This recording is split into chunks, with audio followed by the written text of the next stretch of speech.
It's midnight and you are tuning into Nightline with me, Liyana Hassanel. The headlines. PAC to initiate proceedings on 25 punitive issues reported in the Auditor General's Report 2019 Series 2.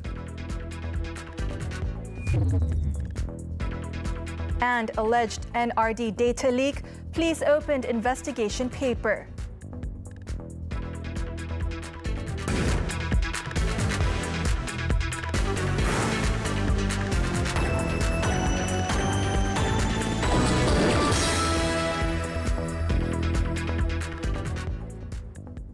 Our headlining story. The Public Accounts Committee, PAC, will initiate proceedings on 25 punitive issues reported in the Auditor General's Report 2019 Series 2. Its chairman, Wong Kah-Woh, said among the issues include the U-Customs system worth 397.43 million ringgit, involving the Finance Ministry and the Customs Department, which has yet to be completed since the project began in October 2013. Kos asal dia pada tahun 2013 317.78 juta. Dan setelah 5 EOT extension of time diberikan, kos akhir adalah 397.43 juta. Dan EOT diberikan 5 kali. EOT diberikan sebanyak 5 kali dan status projek gagal disiapkan. Jumlah yang dibayar oleh kerajaan setakat ini adalah 272.99 juta. He said this in a media conference at the Parliament building on Tuesday. Also present, Auditor General Datuk Nik Azman Nik Abdul Majid who had earlier briefed the PAC on the audit findings. Wong added he expected the proceedings involving the issues identified in the report to begin in November, adding that the committee viewed seriously the increase in the number of punitive issues as compared to the report's first series, which had identified only 11 punitive issues. He then urged the Malaysian Anti-Corruption Commission, MACC, to be more aggressive and immediately carry out a probe into all issues which have been categorized as punitive. 17 performance audits of 90.635 billion ringgit were carried out involving programs, activities and projects at 13 ministries for the Auditor General's Report 2019 Series 2. Auditor General Datuk Nik Azman Nik Abdul Majid said 62 recommendations have been submitted on the activities of the ministries, federal departments and statutory bodies to enable corrective and improvement actions to be taken. He added the audit is to assess whether government activities, projects, programs have been implemented prudently, efficiently and effectively, as well as to assess the extent where public money has been spent without waste. However, there were still issues of inefficiency and non-compliance, as well as weaknesses in the management of activities, projects and programs that affected its efficiency and effectiveness to produce the expected output, results and impact. The report, which was tabled at the Dewan Rakyat on Tuesday, highlighted a total of 10 projects that have failed to achieve their objectives and outcomes. Among projects were quarters maintenance in Putrajaya, the country's electoral system, My Salam scheme, Malaysia My Second Home program, and the Langat Dua water treatment plant project and Phase 1 distribution system. 3 projects were determined to have led to wastage of 285.04 million ringgit in total. There were also 2 instances of leakages totaling 29.92 million ringgit and 3 improper payments amounting to 65.61 million ringgit. Among them were the Open AP Vehicle Management, the U-Customs system, and the Government Integrated Telecommunications Network. The 2019 Auditor General's report also stated that the absence of a Letter of Good Conduct (LOGC) requirement to verify the dependents of participants of the Malaysia My Second Home MM2H program are free from criminal misconduct poses a risk to national security. It said the program management was also found to be inefficient and ineffective, with the absence of an integrated database and weaknesses in the internal controls of the Malaysian immigration system, or MY-IMMs. The report said no LOGC was attached for 107 dependents of 59 participants, as the rules did not stipulate that the letter had to be submitted, adding that no other method was used to verify that the dependents were free from criminal misconduct in the country of origin. As such, unclear rules or procedures made it difficult for the Tourism, Arts and Culture Ministry, MOTAC, and the Immigration Department to effectively monitor and evaluate the achievement of the program. It also highlighted that the minimum offshore income of 10,000 ringgit per month has never been reviewed since the program started in 2002. The report said MOTAC, Immigration and the MM2H Steering Committee need to review and revise the circular or guidelines of the program to be more uniform, clear and comprehensive. A study should also be conducted on health screening procedures to be in line with the standards set by the Immigration Department and Health Ministry. Yang di-Pertuan Agong Al-Sultan Abdullah Riayatuddin Al-Mustafa Billah Shah has expressed satisfaction over his 10-day special visit to the United Kingdom, which ended last Sunday. Comptroller of the Royal Household for Istana Negara, Dato' Ahmad Fadil Shamsuddin said Al-Sultan Abdullah also expressed pride in the capability and success of Malaysian-owned companies and government agencies running business and investment in the UK. In a statement on Tuesday, Dato' Ahmad Fadil said during the special visit, the King met with the Crown Prince of Abu Dhabi, Sheikh Mohammed Zayed Al Nahyan in London, during which they discussed bilateral ties and efforts to enhance Malaysia and United Arab Emirates cooperation in other fields. His Majesty also visited the Battersea Power Station and the Tun Abdul Razak Research Centre in Brickendonbury, Hertford. The Battersea Power Station is Malaysia's iconic project on 16.99 hectares of land in London, a joint venture between Permodalan Nasional Berhad, Employees Provident Fund, Sime Darby Property and SP Setia Berhad since 2012. Al-Sultan Abdullah is also scheduled to meet with UK Chief of Defence Staff Sir General Nicholas Carter on Wednesday to discuss bilateral military cooperation between Malaysia and the UK. The special visit by the King and Raja Permaisuri Agong Tunku Haja Azizah Aminah Maimunah Iskandariyah to the UK was from September 17th to 26th, and the royal couple will stay back in London before returning home next month. It is the royal couple's second trip to the UK since Al-Sultan Abdullah became the Yang di-Pertuan Agong, with their first being a 7-day trip in 2019. Police have opened an investigation paper on an alleged personal data leak claimed to be from the National Registration Department, NRD, and the Inland Revenue Board, IRB. The investigation was launched after the NRD's Deputy Director lodged a report at the Precinct 7 Police Station, Putrajaya, on Monday. Bukit Aman Commercial Crime Investigation Department CCID Director Datuk Muhammad Kamaruddin Mat Din said authorities would obtain a report from NRD's Information Technology Division and inspect the department and IRB systems to determine the source of the alleged leak. He added that the police are looking at the allegations from all angles and its initial action was to block the data from being sold. Dan kemudian tu siasatan telah kita jalankan di bawah Seksyen 4 BK 1 atas jenayah komputer 1997 lah. Bagi untuk kita nak mengesahkan tentang sama ada berlaku penggodaman atau tidaklah. Sistem daripada Jabatan Pendaftaran Negara ataupun sistem daripada lembaga hasil dalam negeri. Kita akan jalankan siasatan dan kita nak sahkan di mana kebocoran itu berlakulah. Police also did not rule out the possibility of the involvement of insiders, but a thorough investigation will be carried out in collaboration with the Communications and Multimedia Commission, Cybersecurity, and National Cybersecurity Agency. Earlier, an online discussion forum claimed that the personal data of 4 million Malaysians from NRD's database was up for sale on a well-known database forum market. It is said the database was obtained from the IRB website through an application programming interface API made for My Identity. The IRB in a statement on Tuesday denied the claim, adding that IRB was only the user and not the owner of the My Identity system. It was also working with the relevant authorities to look into the allegations and assured that all data and information stored by the agency was safe and protected by recognized data security technology. The Health Ministry, MOH, is mulling mandatory COVID-19 vaccinations for people working in certain sectors, such as health, security, education and services. Its Minister Khairi Jamaluddin said this in a parliamentary reply on Tuesday, citing the Occupational Safety and Health Act, which regulates employers' responsibilities to protect the safety, health and welfare of workers to ensure a safe work environment.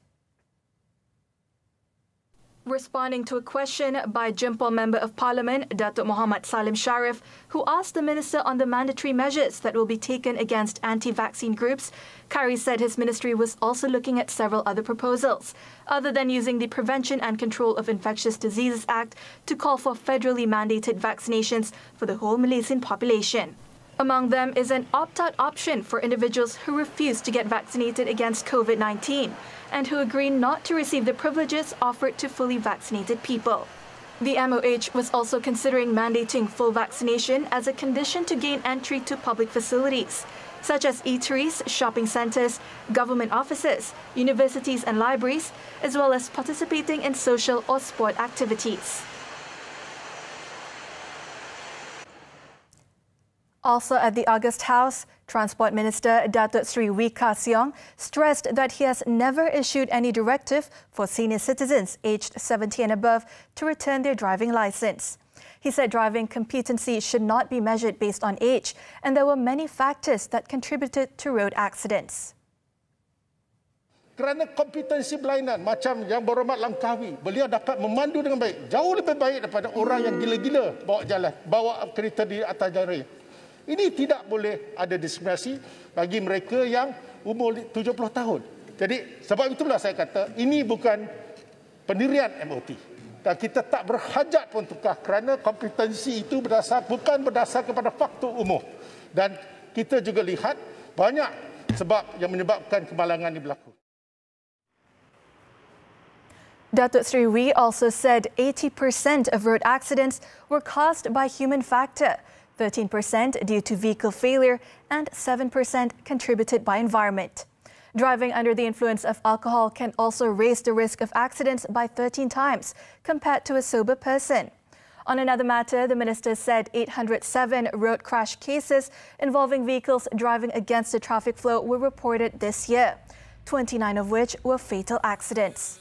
Human factor was the main contributor to the accidents such as speeding, driving under the influence of alcohol and drugs, using mobile phones or navigation applications, as well as not following road rules.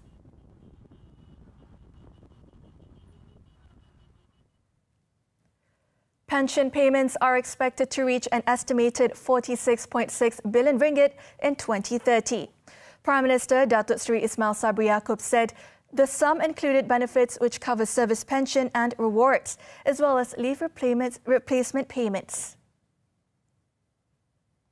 In a parliamentary reply to Bukit Bendera Member of Parliament Wong Hong Wai, he said the overall pension payout was 26.38 billion ringgit in 2020, a massive increase from 9.88 billion ringgit in 2010. A steady increase in pension payout has been recorded since then, in tandem with the growth in the number of pensioners and pay scale from 11.4 billion ringgit in 2011 up to 24.90 billion ringgit in 2019. The Premier said the government is fine-tuning a new civil service retirement scheme to ensure that it optimizes government spending in the long term, and at the same time ensuring that the welfare of civil servants is always protected. The proposed scheme, among others, aims to downsize the civil service and salary increment when the sector has seen an increase in productivity. The country's civil service strength stood at 1.7 million in 2019, with 94% of positions filled.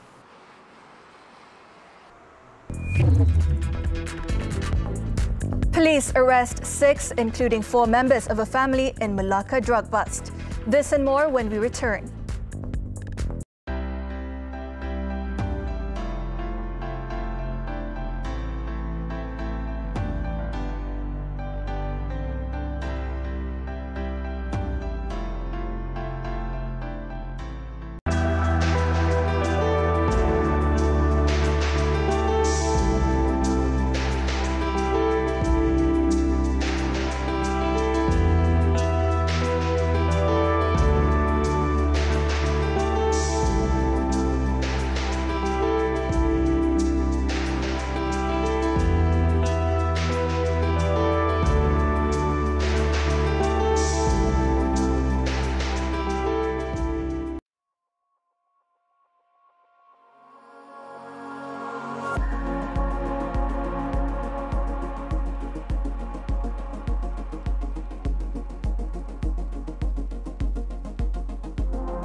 Welcome back.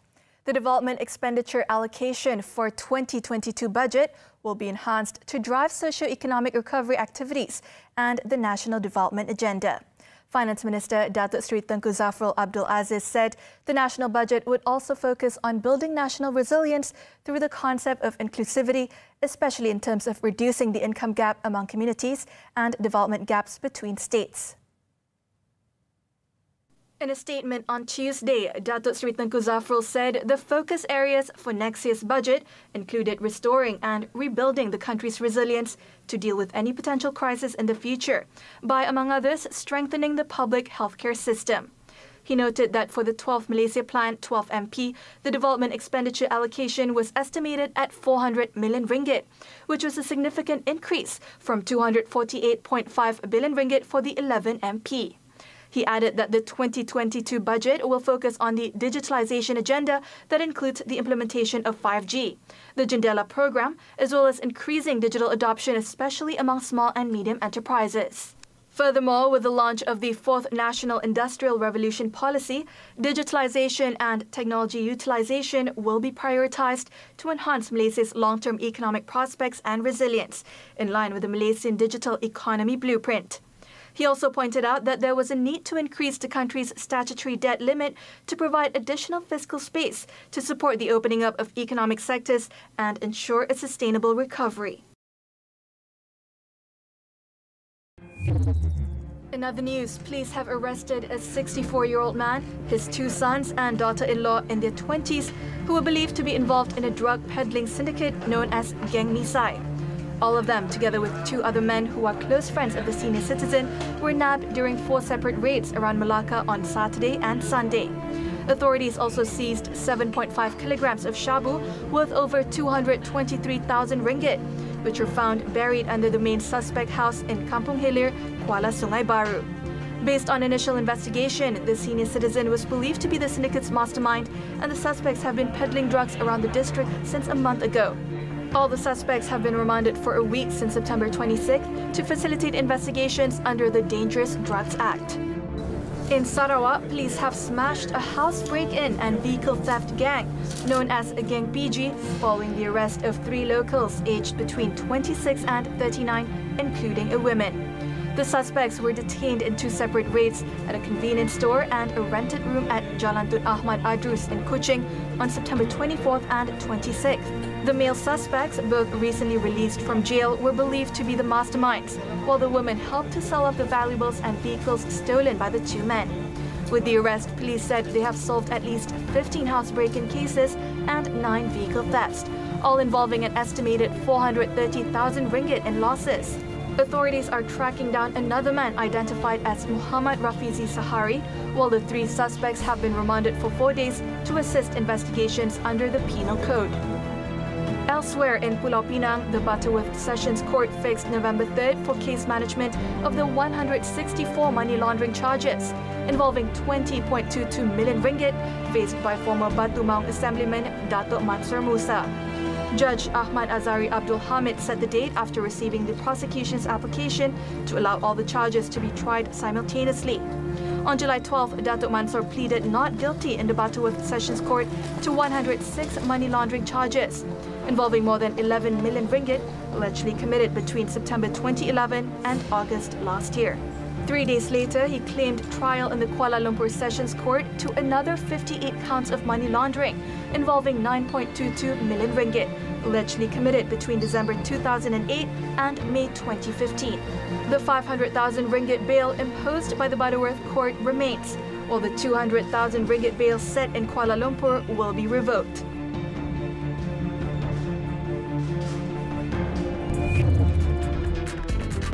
North Korea fires another round of missiles. The foreign news up next.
onto the foreign front.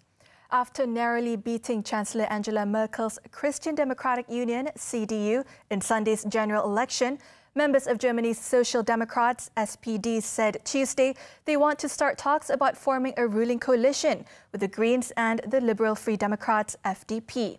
Local media said the two parties have been invited for exploratory talks on a three-way coalition government this week. Für uns ist ganz klar, dass daraus ein Auftrag abgeleitet werden muss, dass wir jetzt uns bemühen, eine Regierung zu bilden. Eine Regierung getragen von den Parteien, die die Wahl gewonnen haben. Das ist die SPD mit einem sehr erheblichen Zuwachs an Stimmen. Das sind die Grünen und das ist die FDP. Und wir werden deshalb auch mit allen versuchen, gemeinsam diesen Weg zu beschreiten. However, the two smaller parties have already started talking to each other, suggesting that they are working together to drive a hard bargain.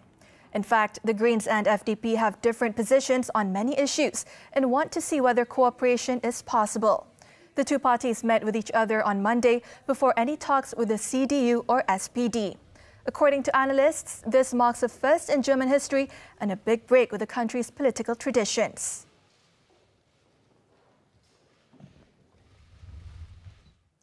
North Korea fired a short-range missile into the sea early Tuesday, just as the Republic's ambassador said at the United Nations that no one could deny Pyongyang's right to self-defense and to test weapons. Earlier this month, Pyongyang test-fired both ballistic and cruise missiles. However, several days ago, North Korea had also expressed willingness to engage in talks with the South. The latest weapons test is now raising questions about the sincerity of the North's recent offer for talks. At the same time, North Korean Ambassador Kim Song used his speech on the last day of the UN General Assembly to justify his country's development of a war deterrent to defend against U.S. threats. In an emergency National Security Council meeting, the South Korean government expressed regret over the missile launch. The U.S. Indo-Pacific Command, meanwhile, said in a statement that the launch highlights the destabilizing impact of Pyongyang's illicit weapons program. A powerful explosion at an apartment block in the Swedish city of Gothenburg on Tuesday injured about 25 people, several of them seriously. The cause of the explosion is unknown, but police have initiated a preliminary investigation. The explosion took place just before 5 a.m. in the Annandale district, after which fires spread to several apartments. Crews from the local fire department were still working to extinguish the flames as of 9 a.m. local time. Authorities said it appeared the blast took place in the building's inner courtyard, which had its entry gate blown away. Swedish media said investigators were considering several theories, including a gas explosion or some kind of explosive device left by the gate.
Action from the San Diego Open. Stay tuned.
Sports, tennis, the San Diego Open. American Brandon Nakashima prevailed before his hometown crowd for the first time at tour level as he beat former world number 9 Fabio Fognini in the opening round. The 20-year-old Californian did not make a great start, losing the first set 6-7, before coming back stronger in the second set with a comfortable 6-1 victory. Nakashima was then forced to break a sweat in a tight first set as he edged his opponent 7-5. He will now face top seed Andrei Rublev in the second round.